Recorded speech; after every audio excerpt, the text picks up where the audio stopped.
Have you ever pondered over why the United States got involved in the Afghanistan war?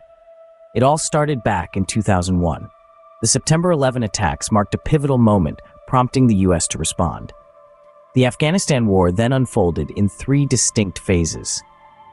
Initially, the focus was on toppling the Taliban, a regime that had been ruling with an iron fist.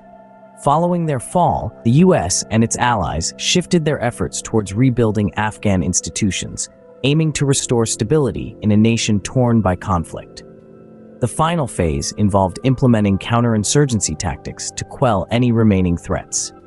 The US-British invasion had a clear objective: to oust the Taliban and dismantle al-Qaeda, a notorious terrorist group.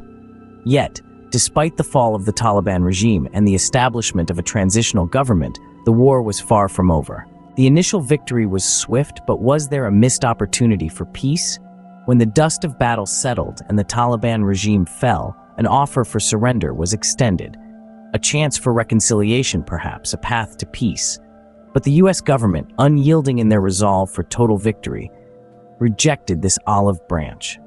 Defense Secretary Donald Rumsfeld stood at the forefront of this decision, an adamant force against any form of reconciliation. This pivotal moment would shape the course of the ensuing years, leading to the Taliban's regrouping and eventual return to power. It's a stark reminder of the importance of empathy and negotiation in achieving lasting peace. After all, total military victory is often a mirage, elusive and fleeting. The pursuit of total victory instead of reconciliation led to the resurgence of the Taliban. When the US left Kabul in 2021, the war was officially over, but the aftermath was just beginning. In the wake of the withdrawal, an unexpected battalion formed, not on the battlefield, but on the home front. A network of Americans, including military veterans, diplomats, and civilians, began working independently to aid Afghan allies left behind. Their mission? To provide assistance with paperwork, financial support, and housing. Their arsenal? Compassion, empathy, and an unwavering commitment to their fellow humans. Yet, this mission often came at a personal cost. It wasn't just about the financial burden, but also the emotional toll it took on them. It raised poignant questions about the responsibilities of their nation and the moral obligations that lingered long after the last soldier had left the battlefield. The war might have ended, but for many, the battle continues, a battle to help those left behind and deal with the haunting memories. In retrospect, the Afghanistan War, the longest in US history, was a series of events filled with complex decisions and missed opportunities.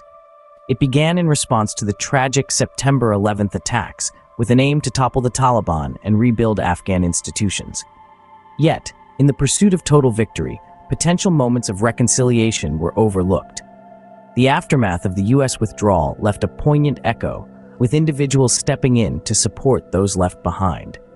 As we reflect on these events, it's crucial to remember that every decision in history has its consequences, and the Afghanistan war was no exception.